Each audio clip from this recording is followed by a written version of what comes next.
Hello, everybody. That was like the most British response ever to someone saying hello. Hello, everybody. That's so much better. Oh, my God. Jesus Christ. Right, let's get going with how to build a newsletter people care about. Thank you so much. I'm going to drop the children's entertainer sort of thing. I'm not going to make audience participation a big thing here. I know you want lunch. I'm standing in between lunch, so let's go. So, hello, everyone. I don't have a clicker, so I have to hide behind here. My name is Joe. That's me, very, very big. That's my daughter, Annie, and my wife, Georgette, and our dog, Eric. I am 31 and 167 days old, and I am super happy for being here today. Thank you all for taking the time. In all sincerity, expending 20 minutes of your human experience to listen to me is not underrated, so thank you very much. It's appreciated. There's a bit of a funny dynamic going on here because, like, I stand at the front of the stage, this big thing, and I feel like I have to be professorial, sort of tell you the things that I know. But, actually, while I do want you to know the things that I know, I've got my dad's advice ringing in my ears, which is, you know what, son, the best piece of advice I can ever give you is don't give advice. And by the way, if you ever want to know what I'm going to look like in 20 years, then that's it right there. But my dad does say to share experiences or opinions. And so while the talk today was about how to build a newsletter that people care about, I think a slightly longer but probably more accurate title is my experience in building a newsletter people care about and 3 principles I think will be useful to you as a result. It's a little bit less catchy, but hopefully it's a bit more accurate. And to do that, let's start with a story. And this story begins in August 2016. In August 2016, I was a solo marketer working in a small company. I knew that I wanted to meet other marketers, the dad jokes don't get better, and learn about marketing. But the obvious answer, events like this, it was a little bit scary. And it's not just because I'm far more introverted than I am extroverted, even 10 years into this journey. It's also not because of those circular formations that we see people standing in when they come to these events. It's because so often when I stood and finally plucked up the courage to say hello, then someone would do something like this. They'd judge my humanity by my budget or my job title, but certainly not the thoughts in my head or the feelings in my heart. All in all, it was like, nah, I'm not coming. I'm going to hide away. I've probably spent more time hiding in the toilets at networking events than I have actually networking. It was clear that something kinder needed to enter the world. And so on the 11:01 train from Cambridge to London, that's not a real train, storytelling purposes, so don't look it up, the Marketing Meetup was born. And something new entered the world. And if you're a cat fan, I did a cat too. The Marketing Meetup looked a little bit like this. It was a bunch of people coming together to hear a talk, eat some pizza, have a lovely time with one another. We have this tagline, to be positively lovely, which means to come to give rather than to take. Things were going well. Fast forward a few years to February 2020, and yeah, pretty pleased. I'd just gone full-time at the Marketing Meetup. I was working in an e-commerce agency when it started. People were being lovely, and we had 140 events planned for the year, including our first one in New York. Importantly for this story, all of these events were based on meetup.com, a platform where you could organize events. But, dad jokes don't get better, sorry. March 2020 happened, and everyone knows what happened in March 2020 because instead of going out and meeting up, people were staying in. 140 events went up in a puff of smoke. Importantly for this story, meetup.com became a ghost town. And apart from being incredibly sad, I lost my way to communicate with the community.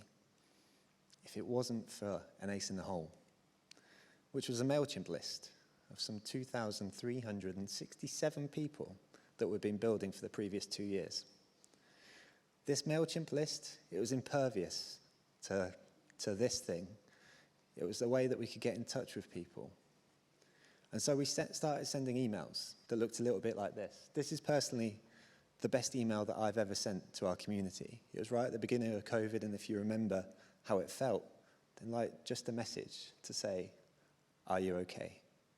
On that day, I got like 200 replies to this from the 2,367, and every one of these people got a response in return. We also did some stupid stuff. So this is an email that looks black on black, but if you highlighted it, then you got the message. It was like a secret message because like the highlight turned the text white. Bloody stupid. But we were also able to do stuff like this via our newsletter, which is say, you know what, even though we can't meet anymore in person, then we're going to start doing something else. We're going to start doing webinars, which of course everyone did, but there was something so magical about the community coming together as we have over these past 3 years. And it was all started by this announcement in a newsletter. That list of 2,367 people over the past 3 years has turned into a community of 42,000 people. We're running events from London to Tokyo, and like, it's just a mad, mad experience. But so, as I stand at the front of this room today, I can very firmly say that I love email, and I've experienced the power of it. But that's where the story ends, and I stop speaking about me, and let's start speaking about you.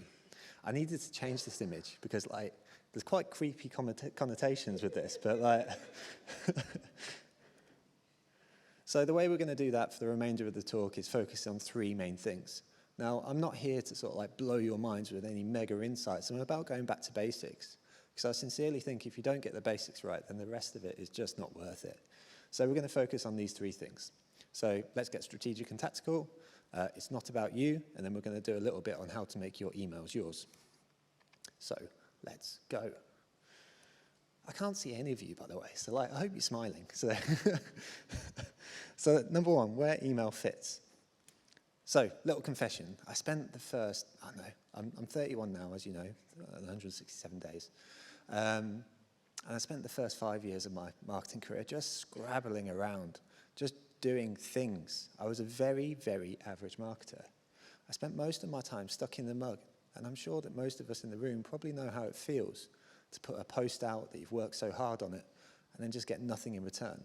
That was my reality for 5 years. So while I do say that I love email, in fact, the thing that I really, really love is email in context. Because like anything, it's just a tool. It's not there to be doing anything except helping us do what we need to do.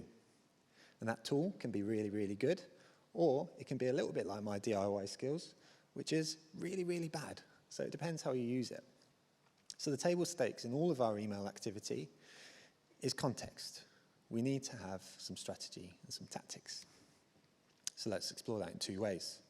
So the first, I'm going to do this. Who here has heard of this guy, Mark Ritson?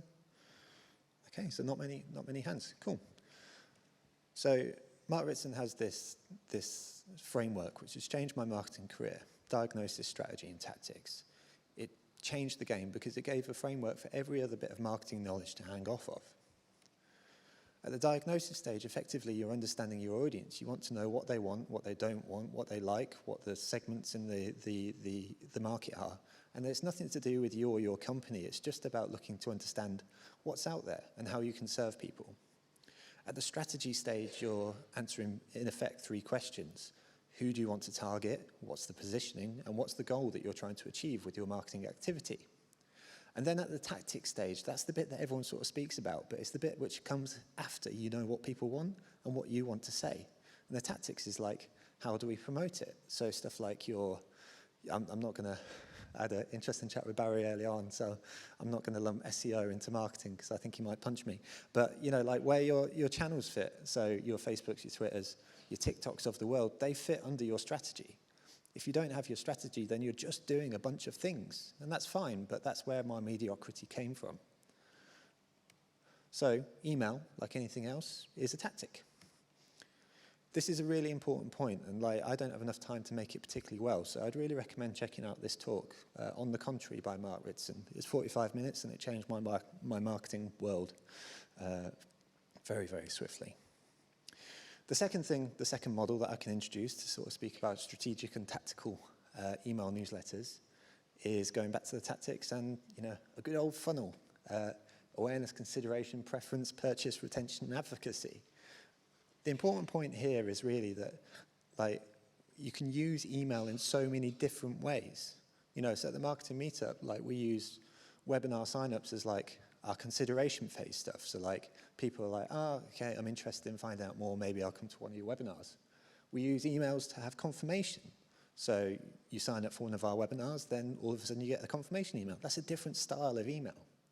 At the retention stage, then, you know, like you get our regular newsletter, but you might get extra offers. That's a different style of email to your purchase, retention, advocacy. And at the advocacy, you could be getting stuff like surveys and testimonials. Every one of these is different things. Every one of them has different connotations. And so when you walk into writing your newsletter, you need to be knowing what you're going to be doing. This is a guy called David Hyatt. He runs a company in Wales called Hyatt Denim.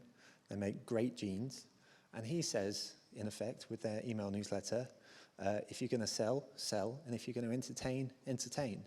And this really reinforces the point that if you're going to write an email, know why you're doing it. Know the reason, what the strategic purpose for getting involved. To give an example, then this is something that I'd consider like a consideration email. You know, so what we're saying is like, hey, we've got a webinar later this week. Do you want to come along? It's got a very clear purpose. We're coming in for one goal, and there's a button down the bottom saying you're invited, sign up. Very clear. At the retention stage, someone signed up for our webinar. So they've already bought from us, and it bought from us in a very loose term. And now we're looking to retain them within the community. So this email is like, the webinar's happened. Thank you so much for signing up. Here's the resources you want. It's got a very different purpose to what we wanted with the consideration email. And then this is, again, another example of a retention-based email where we send the write-ups afterwards. There's different emails being used in different ways to reinforce different points that fit within our strategy. So basically, for summarizing this section, what you're trying to achieve and for whom really makes the difference. Number 2, it's not about you. So this is a lady called Penny Ferguson. Penny is 80. She's the CEO of a leadership training course called The Living Leader, which I'd heavily recommend. And it's a really lovely picture until you see the clown in the background, and then it starts getting a bit more sinister. But Penny changed my world with 4 words on everything: marketing, being a husband, being a dad. And it's these 4 words: it's not about you. And when we started today with the title of how to build an email that people care about, I think this is really the key, because you have to care about them. Like building anything in marketing, a newsletter included, it's not about you, it's about them. And it's the most obvious thing in the world to say, but I don't know how many of us actually put it into practice. I've been doing the Marketing Meetup for 8 years ago now, and like we did our second round of customer interviews last week. You know, it's not good. So in a whole world of email possibilities, I don't know how, as marketers collectively, we end up with sign-up forms that look a little bit like this. Sign up for the latest news and updates. And, you know, like, this is the most generic email form in the world, but you see it everywhere. And trust me, I've done the same. Like, I've wrote, get updates straight to your inbox more times than I care to admit, but you see it everywhere on the internet, and it just doesn't mean anything. Really, the thing that, like, the vibe that I'm getting from this is like, yeah, we want your data and we're probably going to sell it you. You know, like, we haven't given any consideration to what we want to give back to you in return. Like, these sign-up forms are such a strong signal. Getting people to your list is important. So giving some thought to this is really, really important. So the question that we're asking is, what's in it for the people that you're helping? So let's look at 2 elements, the sign-up form and then something else, the language and emails. So for the sign-up form, how do you gather the data that you need to understand what people actually want from your newsletter? Well, the first thing is you ask them. If you haven't got a newsletter presently, you go around your top 10 customers and you say, hey, we're about to start a newsletter. What would you like? The second way you can do it is if you've got a bit of traction, like gladly we do, then you can start doing this. So this is the survey that we put up after someone signs up to our newsletter now. And so it's one question. It's on the sign-up form confirmation page. And it just says, you're in, welcome to the club. Can we ask one question? And the question that we ask comes from Joanna Wiebe.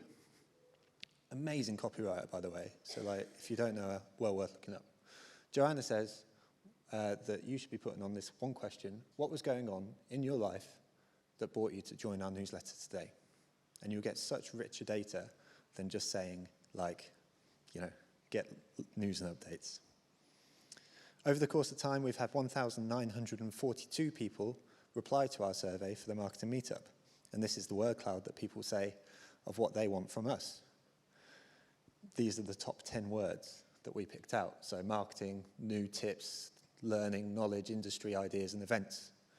So you can be sure as shit that that's what goes on our sign-up page when people sign up for our newsletter. But the same theory applies here, marketing examples. You've got a very specific thing that people want. A very, very clear sign-up page. You've got the context, you've got specific rewards, 6 new tips in your box every Monday, and a clear regularity.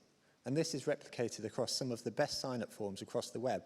Very clear call to actions about what you're going to get back, including some social proof is always useful, and it repeats time and time and time again. Nobody is saying getting the latest news and updates. They're saying what you're going to get in return for signing up with your data. It's important. The second thing is the language in your emails. And like, if there's one thing that we could collectively make a deal with today, is to kill this phrase in our marketing. We're so excited. I heard someone the other day refer to this as weeing all over yourself, which as a potty training parent right now is very relevant, but in a very different way. But we're so excited absolutely sucks. This is an example of how we escape the we're so excited trap with the Marketing Meetup. This email reads, I really, really, really, really, really, really, really, really hope you like these sessions, and it will be useful for you. We get started next Tuesday. Hope to see you there with so much love, and then our team. The important thing here is that we've repeated you way more than I. And this orientation is so important. It's not about you, it's about them. So, the thought process, not why are you so excited, but why should they be excited? And again, applying the marketing funnel that we spoke about, you can use this in different ways across the funnel. So an awareness, you could speak about an exciting opportunity for you. The consideration, here's the thing you'll like. The purchase, here's the details of your purchase.